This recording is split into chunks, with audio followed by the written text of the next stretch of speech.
On a cool Friday evening, Miss Rain stepped out from the tall glass doors of her corporate office in downtown Chicago, her heels clicking against the pavement with the rhythm of someone who knew she looked good. She needed fresh air, maybe a coffee, maybe just the satisfaction of being admired. She slowed her walk to retie her shoelace, feeling eyes on her.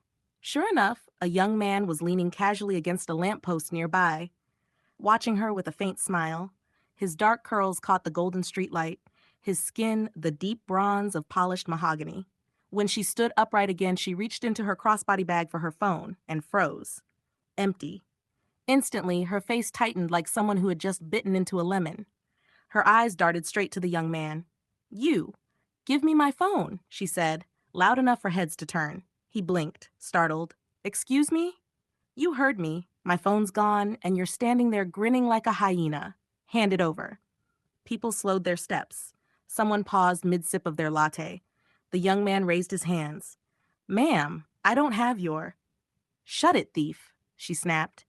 "Don't play innocent with your dirty hands and your even dirtier skin." Her voice was sharp enough to slice through steel. Murmurs started. A couple of people pulled out their own phones, recording. "Where did you hide it? Up your sleeve? In those jeans?" "You people are fast," she sneered. The young man's jaw tightened, a flicker of humiliation crossing his face. "If you're enjoying this madness so far, hit like and subscribe. This is about to get wilder." By now, a small crowd had gathered, their curiosity feeding off the tension like moths to a flame. Miss Rain, hands on hips, was pacing in front of the young man as if she were a judge about to sentence him to life without parole. "Somebody call the cops," she barked. "Better yet, call animal control. He probably bites." A couple of people snickered, others gasped, and the poor man's ears burned. "I told you, I don't have your phone," he said again, voice low but trembling with a mix of frustration and shame. "Oh, sure. And I'm the Queen of England. Spare me the fairy tales, pocket snatcher." She gave him a once-over so exaggerated it might have been rehearsed for a stage play. "Look at those shifty eyes. Classic criminal energy." Phones in the crowd were up now, red recording lights blinking like fireflies. Someone muttered, "Wow, this lady's something else." "Something else." Rain shot back. "I'm protecting my property. You all just watch. You'll see I'm right."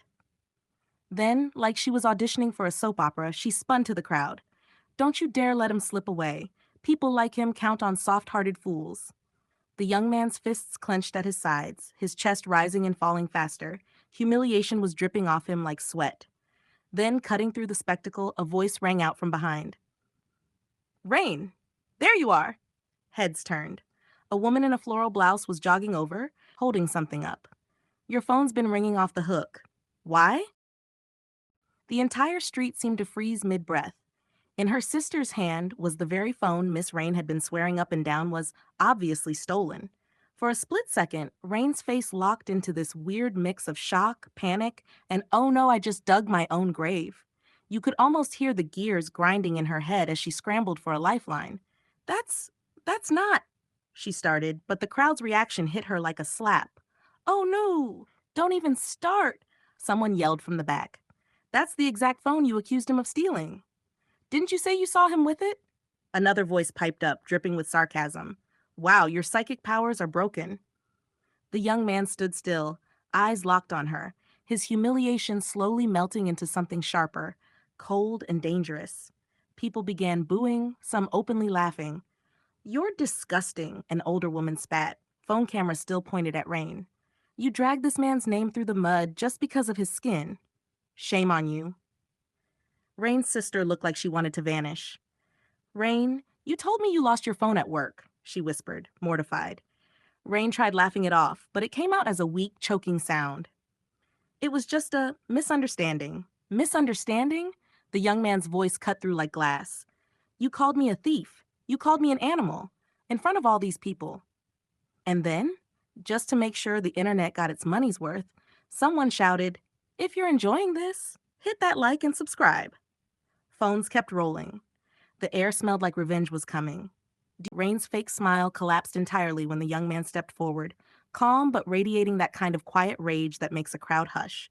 He didn't shout, didn't curse. He just looked her dead in the eye and said, "You wanted a show. Let's give them one." He turned to the crowd. his voice steady. This woman didn't just accuse me. She degraded me. She told me I smelled. She called my skin dirty. She made me feel less than human. His words hung heavy in the air, and you could hear people muttering, shaking their heads. Rain tried to back away, but the crowd was like a wall. No, no, listen, I didn't mean. Say it, someone demanded. She swallowed hard. I'm sorry. Louder, another voice boomed. The young man tilted his head, a sly grin forming. No, not just to me, to everyone watching, to every black person you've ever looked down on. Right now, on camera. Her face went pale, but the phones were still up. She stammered through the apology, her voice trembling, her cheeks burning so red they looked ready to ignite. Some people clapped, others jeered. Then came the kicker. The young man pulled out his own phone, showing a live stream. We've got 20,000 viewers right now, and they're hearing every word. The crowd erupted, half cheering, half laughing. Rain stood frozen, humiliated beyond repair, knowing the internet would remember her forever, not as Miss Rain, but as the racist who got exposed in 4K.